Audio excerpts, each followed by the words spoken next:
Everyone, Sean here, recording for MTG 808 Junior. Got a sweet red-black sacrifice standard artisan deck that we are taking a look at today. I really like attrition-y archetypes like this. They're kind of fun to build.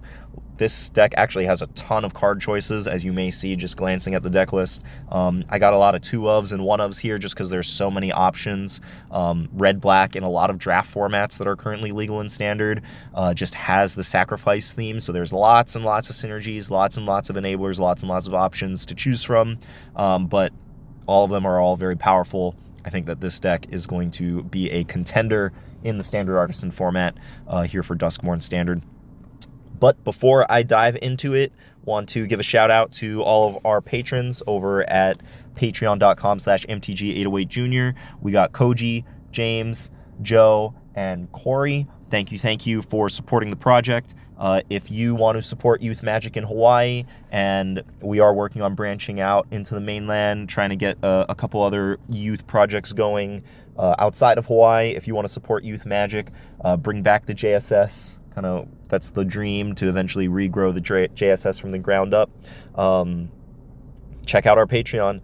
We got lots of different tiers. All the tiers give you access to our Discord, give you access to our yearly expense report, and definitely once you become a patron, when we have big decisions to make, like the one that we're about to make in terms of potentially branching out, we definitely want feedback in terms of what people want to see in a youth magic scene as we attempt to grow it. So check out the Patreon if you want to support us. If you want to support us and you can't become a patron, you can definitely just like this video, subscribe to the channel, leave a comment. All of that helps in terms of getting reach on our YouTube page, social media posts, just helping us to gain visibility that way.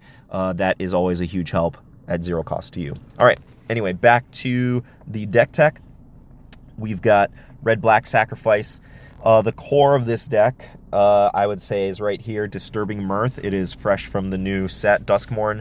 It is an enchantment, red and black. When it enters, you may sacrifice another enchantment or creature. If you do, draw 2 cards. When you sacrifice this, then you manifest dread. Manifest dread means that you look at the top 2 cards of your deck, you pick one of them to enter play face down as a 2/2 colorless creature, and the other one goes to your graveyard. While that 2/2 colorless manifest creature is in play, if it is a creature that is face down, you can turn it face up at any time for its mana cost. But if it's not a creature, then it'll just stay in play as a 2/2 colorless creature. So what is this card asking us to do? It's asking us to have lots of things that we want to sacrifice. Notably, you can only sacrifice creatures and enchantments. There are a bunch of cards from other sets that ask you to sacrifice artifacts. So there is kind of like a tension there in terms of picking card choices for this deck. But I think this is the most powerful one. It's asking us to sacrifice enchantments, and we want to kind of maximize this card's potential here. So we are building the deck with we have a couple artifact synergies, but we're mostly leaning towards enchantments. So this card is asking us to sacrifice enchantments, and then it itself is an enchantment that you get a payoff for sacrificing. So you want to have other cards that also allow you to sacrifice this once it's in play. So I'm going to just kind of go through this in terms of like card packages. So let's focus on the sacrifice outlets first. So Disturbing Mirth allows you to sacrifice things. Probably the next most powerful one here is also from Duskmourn, Sawblade Skin Ripper, 1 black-red for a 3/2 human assassin with menace. You can pay 2 to sacrifice another creature or enchantment, right? Notably, only creatures and enchantments, not artifacts. And you put a +1/+1 counter on Sawblade Skin Ripper. And then this is the sweet part. At the beginning of your end step, if you sacrificed 1 or more permanents this turn, Sawblade Skin Ripper deals that much damage to any target. So if you sacrifice to this ability, you're paying 2 for each sacrifice. If you sacrifice to other effects, right, you can sacrifice multiple permanents in any given turn, which will then trigger this at the end of turn, and you can start either machine gunning down their guys, or you can just start sending damage to the face. So this really is a big payoff that it's asking you to have a lot of these sacrifice synergies in the deck, similar to Disturbing Mirth, so they play nicely together. The other big one that we have here is Stormclaw Rager. Excuse me. It's 1 black red for a 2/2 Ogre Warrior. You can pay 1 and sacrifice another creature or artifact. Noticing the tension here, this one's doesn't let you sacrifice enchantments, but it does give you a really powerful payoff here. You put a +1/+1 counter on it and you draw a card, activate only as a sorcery. So only playing 2 of this guy since we are trying to focus on the enchantment synergies, but this is still just a really good payoff. We do have a couple of cards in the deck that do make artifacts that you want to be able to sacrifice, so have a couple of these around. Just paying 1 mana to sack something, draw a card, get a +1/+1 counter on this, gives you a lot of card velocity, and just a cheap way to sacrifice things to trigger the second half of Skin Ripper. So that's one of our sacrifice outlets. Those are all the repeatable ones. We do have some one-shot sacrifice outlets here. Probably the main one here being Final Vengeance. 1 black sorcery as an additional cost to cast this spell, sacrifice a creature or enchantment, notably enchantment, not artifact, and you exile target creature. So for 1 mana, if you have something lying around that you don't care about or that you actively want to sacrifice, like Disturbing Mirth, you're just paying 1 mana to get their best creature off the board. And it is notably exiled, which means that Heartfire Hero and Cacophony Scamp won't trigger. There are a couple other situations where exile is important as well. There are we've had a lot of decks with Graveyard Recursion and stuff like that, so just exiling something, nice little bonus. So this gives you a cheap way to sacrifice something. It is just a one-time shot when you cast the spell, but it is cheap. It gives you a powerful effect. Definitely want the full 4 in the deck. Another card here that is a one-time sacrifice, back for seconds, 2 and a black for a sorcery. You can bargain. That's where the sacrifice comes in. Bargain means when you cast the spell, you can sacrifice an artifact, enchantment, or token as you cast it to get an extra effect. So this will sacrifice both artifacts and enchantments, kind of ties the room together nicely. But this reads, return up to 2 target creature cards from your graveyard to your hand. If the spell is bargain, you may put one of those cards with mana value 4 or less onto the battlefield instead of putting it into your hand. So, mid to late game, your yard is full. You can go get back 2 creatures. If you bargain something, if you bargain something, you can bring back the Sawblade Skin Ripper. It comes into play. It checks at the end of turn how many things you sacrificed, and it will see that you sacrificed something to the bargain. So this is a prime target for back for seconds, and then you can get back something else as well. So those are the sacrifice, the things that allow you to sacrifice things. We do have a couple more sacrifice payoffs. Oh, excuse me. I'm sorry. I missed this one. I have 1 copy of this in the deck. I feel like this is a card that you don't want to draw multiples of, just because it's not impacting the board. It does ask you to sacrifice things, but it does... drawing 2 cards is a powerful effect. So Corrupted Conviction, 1 black for an instant. As an additional cost to cast this spell, sacrifice a creature, and you draw 2 cards. So I almost never want to draw multiples of this card, which is why I'm only playing 1, but it is a very desirable effect in terms of just getting 2 cards for your worst creature in play. Or it might even be a creature that they're trying to kill with a spot removal, in which case you're getting a 3 for 1, right? You're drawing 2 cards, and you're kind of nullifying their spot removal card, so that makes this a 3 for 1. So very high upside, but you don't want to draw too many of them and have them stuck in your hand, so we're only playing 1. So those are the sacrifice effects. Sacrifice payoffs. Skin Ripper is a payoff. Disturbing Mirth has a payoff, right? With when you sack it, you manifest dread. Furnace Rains here is a big one. These are called threaten effects, where you get to steal their creature for a turn. It gains haste. You hit them with it. But notably for this one, I'll just read the card. So 2 colorless and a red for a sorcery. Gain control of target creature until end of turn. Untap that creature until end of turn. It gains haste. And whenever this creature deals combat damage to a player or battle, create a treasure token. Treasure token is an artifact that you can tap and sack to make 1 mana of any color. So you steal their best creature. You have it for a turn. You hit them with it. And then you still have it until the end of turn. So after you hit them with it, you can sacrifice it to something. So... ideally, you can Furnace Rains their best creature, hit them with it, you get the treasure token, and then you can sack the treasure token and pay 1 more mana to sack it to Sawblade Skin Ripper. Sawblade Skin Ripper will see you sacrifice their creature, it will see you sacrifice the treasure token, and then you'll get it'll count as 2 for the trigger at the end of turn.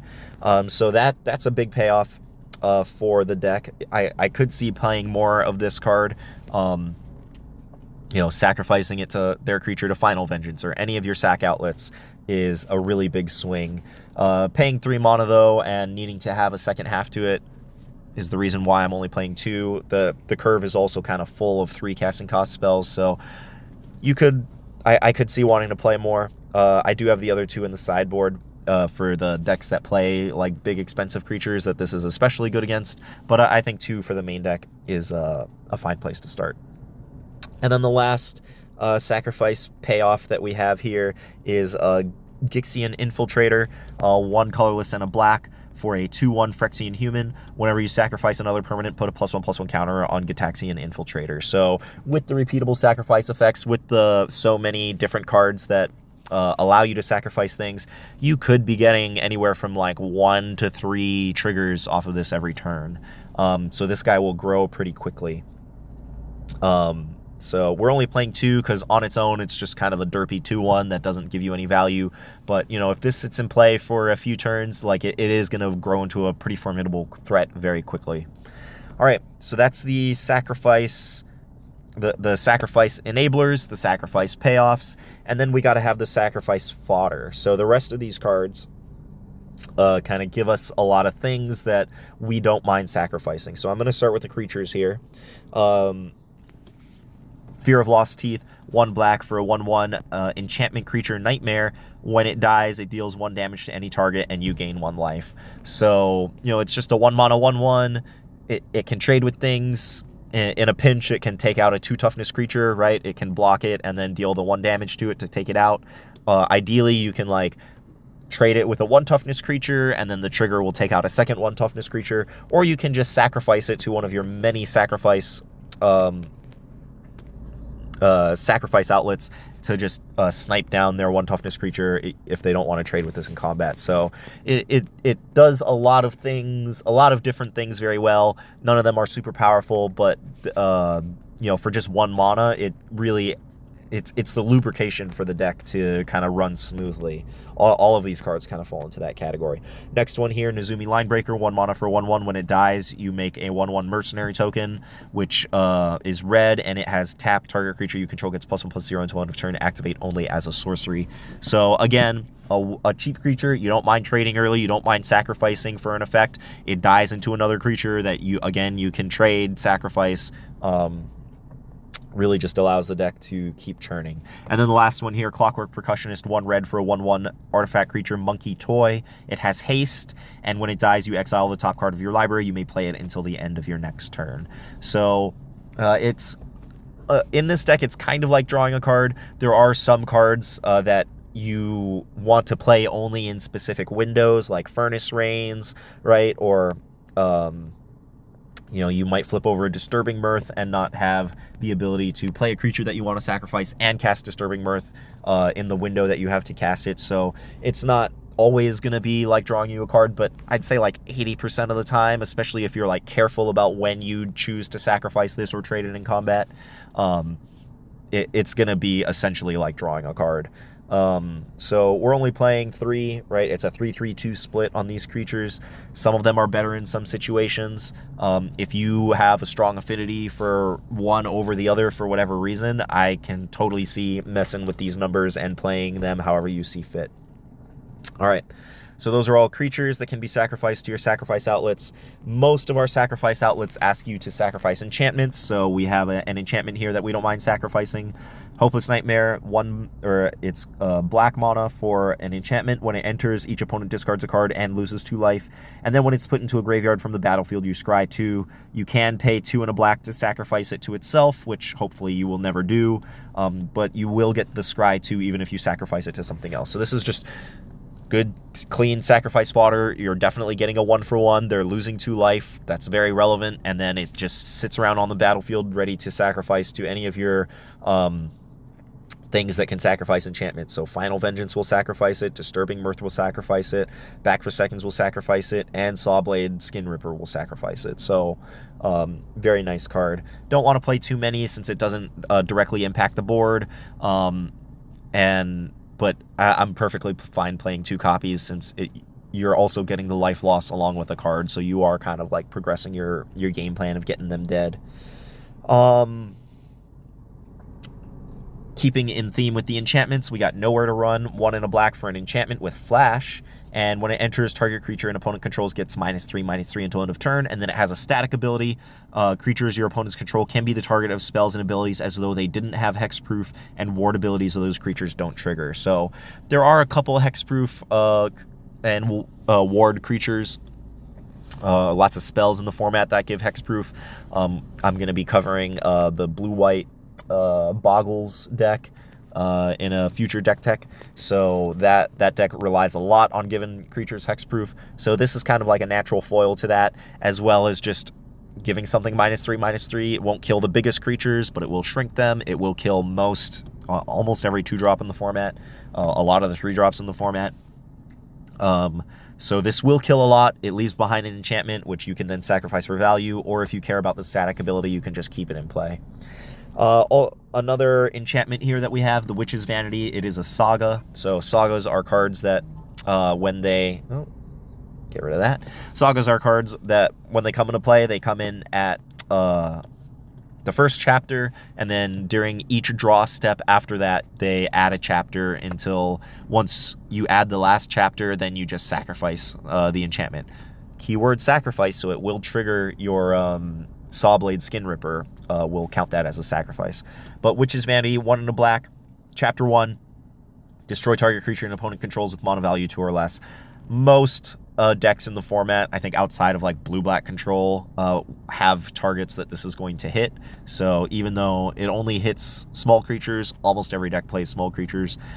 Chapter 2, create a food token, which is an artifact that you can pay to, tap and sack it to gain 3 life. And then Chapter 3, create a Wicked Roll token attached to target creature you control. So none of these are super powerful in and of themselves. Chapter 1 is probably the most desirable one, right? You're killing a 2-drop, maybe even some 3-drops, I don't know. Or no, it's mana value, not power, excuse me. It is going to be a 2-drop or a 1-drop. And then getting a food, getting a Wicked Roll token. Oh, excuse me, a Wicked Roll token is an enchantment token, aura. It is a roll, so there can only be 1 roll on any creature at any given time. If a new roll goes on it, then the old one falls off. And the enchanted creature gets +1/+1, and then when a Wicked Roll goes to the graveyard from the battlefield, each opponent loses 1 life. So it does give a creature a small boost. When that creature dies, or when you sacrifice the Wicked Roll, you do get that your opponent loses 1 life there. So this just gives you a lot of small pieces of cardboard. So this could potentially be 3 pieces of sack fodder. No, it would be 2 pieces of sack fodder in 1 if you get through all the chapters. You can also like get to chapter 2, get the food token, and then sacrifice Witch's Vanity before you get to chapter 3. So it's just a very flexible card. Not inherently super powerful, but it does do a lot of different things well, which is kind of what we're just looking for with the sacrifice fodder. Could see playing more of them if you want to like hedge against small creatures. And then the last card here that we have in the main deck, Toxin Analysis. 1 black instant, target creature gets Death Touch and Lifelink until end of turn, and you investigate, which means you make a clue token, which you can pay to sacrifice it and draw a card. So this, since we're playing a lot of small derpy creatures that we don't mind like just chump blocking, or, you know, they're not powerful creatures. If we need our small creatures to take out a bigger creature, giving it Death Touch, we'll let it trade. And then Toxin Analysis will leave behind that other extra piece of cardboard. Cool little synergy here with Fear of Lost Teeth, right? If they attack with 2 big creatures, you can block one with Fear of Lost Teeth, give it Death Touch, so Fear of Lost Teeth will trade with it. And then the way Fear of Lost Teeth is worded is that it deals the 1 damage to any target when it dies, meaning that it will still have Death Touch, and that whatever you target will die from the Death Touch trigger, even if it has like 5 toughness or whatever. So cool little synergy there. You can also just play this on a more powerful creature if you want to get a big lifelink swing. It's just an all-around flexible card. Mana base here, we are playing 24 lands. The deck is relatively mana hungry. And the mana requirements here are stringent, so we are playing a dual land. We are playing the desert, since this deck does eventually... it doesn't want the game to go on indefinitely, like a lot of the white attrition-y decks that we've talked about kind of desire. This does want the game to, like, you're playing a lot of removal, you are playing a lot of card velocity, you do want to eventually, like, end the game, so that's why we're playing the Desert dual land that deals a damage when it comes into play. I could see a case being made to play Terramorphic Expanse, which is a land that you can tap and sack it to search your deck for a basic land, and it comes into play tapped. So because that will trigger the sacrifice check at the end of turn for Sawblade Skin Ripper. But I mean, it's just one more damage from a Sawblade Skin Ripper trigger versus one damage when it comes into play. The Skin Ripper trigger can go to a creature, so you know it's a small trade-off that we're considering here. Moving on to the sideboard. Sorry, this video is going a little bit long, but try and breeze through the sideboard here. Duress, little hand disruption. Target opponent reveals their hand. You choose a non-creature, non-land card from it. They discard it. If you want to attack their hand, Duress does a great job of it. Torch the Tower. Bargains, so you can sacrifice an artifact, enchantment, or token as you cast it for 1 red. Instant, deals 2 damage to any target creature or planeswalker. If this spell is bargained, instead deal 3 damage and you scry 1, and then that permanent gets exiled instead of going to the graveyard. So again, that exile clause, very important for a Heartfire Hero, Sawblade Scamp, any recursion that the opponent might have going on. Just gives you that extra cheap interaction for those red decks. Back for seconds, we already talked about bringing in against decks where you think the game is going to go long. Toten Taz, Swarm Piper. I did say that. Toten Tans. One colorless, black and red for a legendary creature, Human Warlock, 2/3. When it or another non-token creature you control dies, create a 1/1 black rat creature token with this creature can't block. And then you can pay 1 and a black, target attacking rat you control gains death touch until end of turn. This is just another 3-drop. If your opponent is playing, you know, spot removal, then this like makes sure that you're getting a death trigger off of this when it dies, right? Your other 3-drop payoffs don't necessarily do something if they just die right away. So you can bring this in if you are planning on doing a lot of trading with your creatures. Soul Guide Lantern. Every single time, 1 colorless. When it enters, exile target creature from your graveyard. Tap and sack it. Exile target opponent's graveyard. 1 in tap. Sack it to draw a card. You want to have graveyard hate. There are recursion elements. There is a dedicated graveyard deck in the format. Don't leave home without it. Thoughtstalker Warlock, 2 and a black for a 2/2 menace. When it enters, choose target opponent. If they lost life this turn, they reveal their hand. You choose a non-land card from it, and they discard that card. Otherwise, they just discard a card of their choice. So again, the deck is kind of choked on 3 mana spells, but if you do want to get key cards out of their hand, Thoughtstalker Warlock will get the job done. And then we've already talked about Furnace Rains being great if your opponent has expensive, beefy creatures that you want to steal and sack. All right, last thing I want to mention here, I wanted to find room for this card. I think it's a really good fit. It does have more stats than most of the creatures have in the deck, so maybe it's right to play this card over Gitaxian, what is that called? Gitaxian Infiltrator, or maybe something else. Trim some of the 1-drops, because this guy is beefy. Piggy Bank, 1 in a red for an 3/2 artifact creature, Boar Toy.